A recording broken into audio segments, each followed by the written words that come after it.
Assalamualaikum warahmatullahi wabarakatuh. Perkenalkan, nama saya Nur Auli Alia dengan NIM 1847142003 dari kelas PM02. Baik, di sini saya akan menjelaskan mengenai lapisan ozon.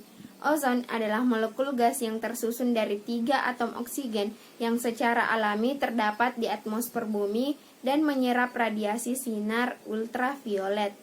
Pada panjang gelombang tertentu sebanyak 90% konsentrasi ozon terdapat di stratosfer di ketinggian 35 sampai 45 km di atas permukaan bumi dan membentuk lapisan ozon. Yang kedua yaitu lapisan stratosfer. Lapisan stratosfer adalah lapisan kedua dari atmosfer bumi. Lapisan ini berada pada ketinggian 18 km hingga 60 km.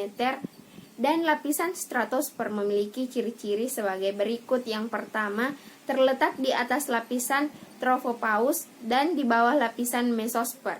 Yang kedua yaitu terdapat lapisan ozon di ketinggian 35 km dan bermanfaat untuk melindungi bumi dari sinar ultraviolet yang berlebihan. Dan yang ketiga yaitu mempunyai sifat udara yang kering karena tidak mengandung uap air dan berdebu.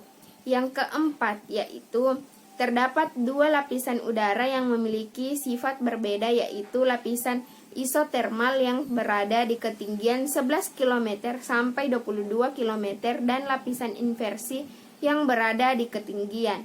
Dan yang terakhir yaitu terdapat lapisan stratopause di dalamnya. Kemudian saya akan menjelaskan mengenai perusakan di lapisan ozon, yaitu arogansi industri terutama yang memakai material perusak ozon menjadi pelaku terbesar kerusakan lingkungan dengan pencemaran udara, air, dan tanah. Bila lapisan ozon tidak dirawat maka tinggal menunggu waktu saja bumi ini akan menjadi kuburan massal para penghuninya. Nah, pada penipisan lapisan ozon mengakibatkan masuknya lebih banyak radiasi sinar ultraviolet yang membahayakan masuk ke permukaan bumi. Lapisan ozon yang menipis diakibatkan oleh pencemaran dari gas. Yang keempat yang mengenai perusak ozon atau BPO dan penggunaannya. Penipisan ozon yang parah disebut dengan lubang ozon. Lubang ozon dapat terbentuk dari berbagai faktor. Faktor yang utama pembentuk lubang ozon disebut pemanasan global atau global warming. Pemanasan global terjadi karena karbon dioksida atau CO2 yang terbentuk dari gas rumah kaca. Penggunaan zat perusak ozon seperti CVC dan HCFC juga menjadi faktor penyebab timbulnya lubang ozon. CVC merupakan gas yang terbentuk dari freezer kulkas dan pendingin ruangan air atau air conditioner. HCFC merupakan gas yang terbentuk dari alat pemadam api ringan atau disebut fire extinguisher seperti CVC dan HCFC. Gas yang dapat membentuk penipisan lapisan ozon adalah metil kloroform. Gas tersebut terdapat dari proses kimia, lem, aerosol seperti produk rumah tangga dan pestisida. Yang harus kita lakukan yaitu mengurangi penggunaan kendaraan pribadi karena emisi yang dihasilkan oleh kendaraan akan membahayakan keberadaan lapisan ozon seiring dengan banyaknya jumlah kendaraan. Hal ini dapat disiasati dengan mulai menggunakan transportasi umum untuk mengurangi jumlah kendaraan di jalan. Jadi selain mengurangi penipisan lapisan ozon juga sebagai solusi untuk mengurangi kemacetan. Dan yang kedua yaitu menggunakan bahan yang bersahabat dengan lingkungan. Nah, di bidang pertanian sebaiknya menghindari penggunaan pestisida yang mengandung zat metil bromida yang juga berperan dalam penipisan ozon.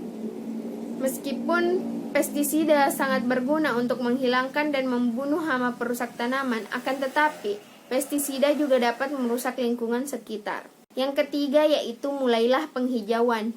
Memulai gerakan penghijauan seperti menanam pohon. Budayakan setidaknya 1 rumah 1 pohon. Yang keempat yaitu mengurangi penggunaan listrik yang banyak yang tidak menyadari bahwa penggunaan listrik ternyata juga ikut mempengaruhi kondisi lapisan ozon. Perusahaan listrik negara menghasilkan listrik dengan bahan bakar batu bara. Sisa pembakaran batu bara sendiri dapat menghasilkan karbon monoksida yang juga berperan dalam penipisan ozon. Yang terakhir yaitu mengenai cara yang bisa kita lakukan untuk melindungi lapisan ozon. Yang pertama, kurangi pemakaian mobil pribadi. Cara ini adalah cara yang paling sederhana yang bisa kita lakukan di setiap harinya. Emisi yang dikeluarkan oleh mobil yang kita kendarai membahayakan keberadaan lapisan ozon di atmosfer. Ada banyak alternatif transportasi yang bisa kita gunakan untuk berpergian, naik bus, berjalan kaki, bersepeda, atau bersama dengan teman akan mengurangi produksi emisi kendaraan. Kita juga bisa mengganti mobil kita dengan mobil hybrid atau mobil dengan mesin nol emisi. Yang kedua, gunakan pembersih dalam rumah tangga yang bersahabat. Penggunaan produk pembersih yang natural adalah cara yang tepat untuk mencegah penipisan ozon. Banyak dari produk pembersih dalam rumah tangga yang menggunakan bahan-bahan kimia yang dapat merusak ozon. Banyak sekali supermarket yang menjual produk-produk pembersih dengan bahan yang bebas racun dan dibuat dari bahan-bahan alami. Yang ketiga yaitu hindari penggunaan pestisida. Pestisida adalah solusi yang paling mudah untuk menghilangkan hama pada tanaman, tapi dampak yang diberikan oleh pestisida ini terdapat di lingkungan sangat buruk. Menggunakan pembasmi hama yang terbuat dari bahan alami adalah tindakan yang paling baik untuk menyelamatkan lapisan ozon. Yang keempat yaitu membuat aturan yang ketat atas peluncuran roket. Dunia memang selalu berkembang dalam segala segi karena peluncuran roket adalah salah satu bukti perkembangan tersebut, tapi dampak dari peluncuran roket yang diberikan terhadap ozon sangat berbahaya. Yang kelima yaitu stop penggunaan nitrous oxide. Selama ini, CVC selalu dijadikan pokok penyebab dari menipisnya lapisan ozon. Tapi ternyata ada lagi bahan kimia lain yang juga merusak ozon, yaitu nitrous oxide adalah salah satu penyebab penipisan.